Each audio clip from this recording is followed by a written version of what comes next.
Assalamualaikum, perkenalkan nama saya Muarifah Novariniti dengan nomor urut 1490, peserta dari kegiatan program mengajar dari rumah yang diselenggarakan oleh Kementerian Pendidikan dan Kebudayaan. Nah, oke guys, di video kali ini saya akan menjelaskan beberapa hasil dari kegiatan saya selama mengikuti program mengajar dari rumah. Penasaran? Selamat menyaksikan. Oke guys, sebelum kita lanjut, di sini saya akan menjelaskan poin pertama dalam konten video yang saya buat ini. Apa sih yang dimaksud dengan Merdeka Belajar Kampus Merdeka? Nah, jadi dulunya kampus itu menjadi tempat kita untuk belajar bagi mahasiswa dan juga dosen secara tatap muka. Pada program pembelajarannya, sebuah kampus seringkali menerapkan konsep pembelajaran di mana dosen menjadi orang sumber utama dalam kita belajar. Nah, di sini saya akan menjelaskan dengan singkat apa yang dimaksud dengan Merdeka Belajar Kampus Merdeka. Jadi, Merdeka Belajar adalah memberi kebebasan dan otonomi kepada lembaga pendidikan, dan merdeka dari birokratis, dosen dibebaskan dari birokrasi yang berbelit-belit, serta mahasiswa diberikan kebebasan untuk memilih bidang yang mereka sukai. Itu menurut Bapak Nadiem Makarim selaku Menteri Pendidikan dan Kebudayaan. Dan kampus merdeka pada dasarnya menjadi sebuah konsep baru yang membiarkan mahasiswa mendapatkan kemerdekaan belajar di perguruan tinggi. Konsep ini pada dasarnya menjadi sebuah lanjutan dari sebuah konsep yang sebelumnya, yaitu Merdeka Belajar.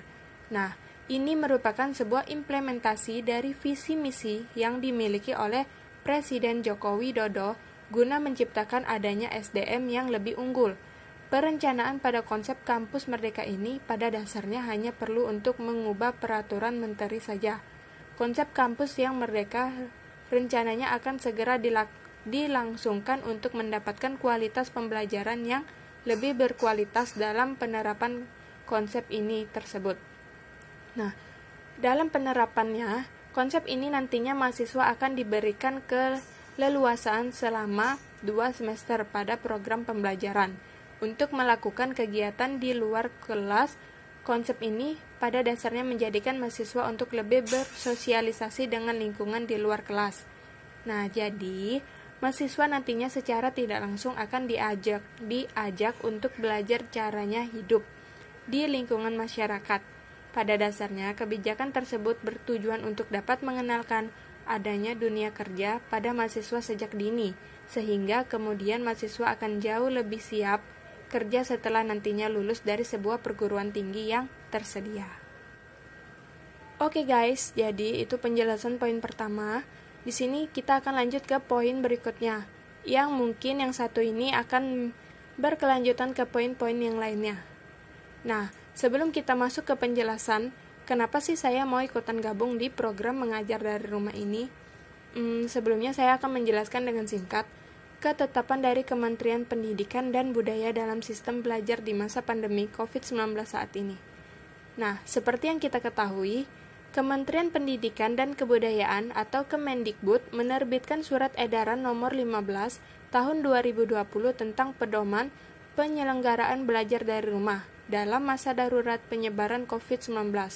Nah, staf ahli Menteri Pendidikan dan Kebudayaan bidang regulasi, Ibu Katarina Mulyana Girsang, menyampaikan surat edaran nomor 15 ini untuk menilai surat edaran Mendikbud nomor 4 tahun 2020 tentang pelaksanaan pendidikan dalam masa darurat coronavirus atau COVID-19.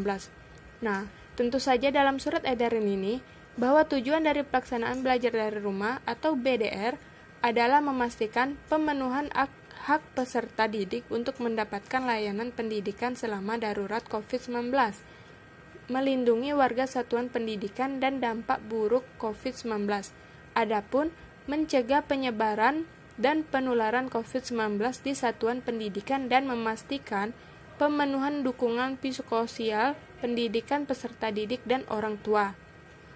Adapun ungkapan dari Ibu Katarina, yaitu pilihannya saat ini yang utama adalah memutuskan mata rantai COVID-19 dengan kondisi yang ada semaksimal mungkin, dengan tetap menjaga pelayanan pendidikan, prinsip keselamatan dan kesehatan lahir peserta didik, pendidik, kepala sekolah, dan seluruh warga satuan pendidikan adalah pertimbangan yang utama dalam pelaksanaan belajar di rumah saat ini.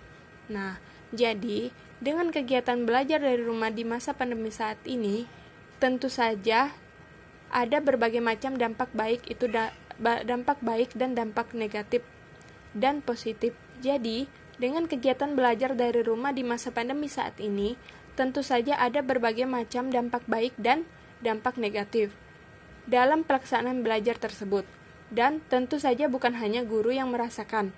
Dampak tersebut dapat dialami oleh orang tua dan pastinya siswa atau murid yang begitu merasakannya. Nah, jadi menurut saya, dengan adanya kegiatan program mengajar dari rumah yang dilaksanakan oleh Kementerian Pendidikan dan Budaya yang saat ini sedang saya ikuti, tentu saja berpengaruh dalam program belajar dari rumah saat ini.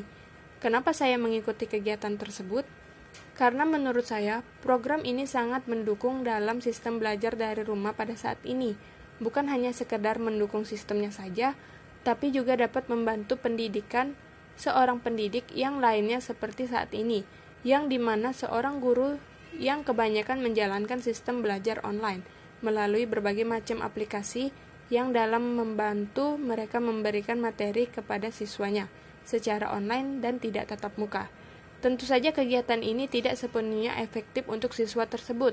Banyak sekali siswa yang kurang mengerti dalam materi yang diberikannya, dan juga seringkali kurangnya perhatian terhadap orang tua kepada anaknya dalam pelajaran tersebut, sehingga membuat anak tersebut kurang mengerti.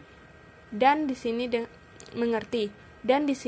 dengan adanya kegiatan ini, terutama saya sebagai calon seorang pendidik nantinya dapat berperan membantu siswa-siswa tersebut agar bisa lebih mengerti dalam materi pelajarannya. Di sini juga saya melaksanakan kegiatan tersebut. Saya lebih memfokuskan siswa dari tingkat SD, kelas 3 SD sampai dengan SMA kelas 12. Dan juga di sini saya melaksanakan kegiatannya di lingkungan satu RT dan satu komplek tempat saya tinggal. Karena menurut saya, di lingkungan tempat saya tinggal pun banyak anak-anak yang perlu bimbingan lebih dalam program mengajar dari rumah. Jadi, saya lebih memilih untuk kegiatan ini saya laksanakan di lingkungan satu RT dan satu komplek tempat saya tinggal. Adapun materi yang saya ajarkan, di sini lebih berbasis tentang pendidikan agama Islam. Kenapa berbasis pendidikan agama Islam? Dikarenakan saya sendiri pun nantinya akan menjadi calon seorang pendidik mata pelajaran pendidikan agama Islam. Jadi menurut saya, di kegiatan inilah saya bisa mencoba untuk berbagi ilmu yang saya dapatkan selama ini ke siswa-siswa yang saya ajarkan dalam kegiatan ini. Tetapi, ada pula jika mereka meminta bantuan kepada saya tentang pelajaran lainnya, juga seringkali kami mencari jawabannya bersama-sama. Dan mengenai metode yang saya terapkan dalam kegiatan mengajar dari rumah tersebut, saya menerapkan metode bercerita dan bertanya jawab terhadap siswa-siswa yang saya ajarkan, dan ada beberapa seperti kuis yang memancing semangat mereka dalam belajar. Walaupun kegiatan ini dilaksanakan di rumah dan tidak lupa menerapkan sesuai protokol kesehatan saat ini. Tentu saja, tetap adanya memakai masker dan berjaga jarak, dan tidak lupa untuk mencuci tangan setiap saat. Dan seperti yang saya jelaskan di slide-slide sebelumnya, bahwasannya di masa COVID-19 ini tentu banyaknya dampak dalam pendidikan itu sendiri. Seringkali siswa-siswa yang dulunya sangat semangat dalam menyambut waktu belajar di sekolah, kini siswa harus belajar dari rumah. Dan tak menutup kemungkinan pula untuk siswa yang di perdesaan seringkali mengalami susahnya sinyal di daerah mereka. Dan juga kuota internet pun di sini sangatlah menjadi salah satu dampak susahnya sekolah online saat ini, dengan perekonomian yang kritis saat ini. Tetapi, dengan adanya kegiatan ini, sedikit demi sedikit siswa dapat merasakan suasana belajar seperti sekolah, walaupun sistemnya di rumah. Dengan adanya sedikit permainan dan kontak komunikasi terhadap siswa lain, membuat siswa tersebut merasa senang dan tidak bosan. Tetapi, tetap selalu kita ingat dengan menjalankan sesuai protokol kesehatan saat ini. Oke guys, berikut beberapa foto momen saat saya menjalankan kegiatan program mengajar dari rumah itu sendiri. Selamat melihat!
Jadi kalian sudah lihat kan tadi penjelasan dari saya mengenai konten terakhir saya dalam menjalankan kegiatan program mengajar dari rumah yang diselenggarakan oleh Kementerian Pendidikan dan Kebudayaan.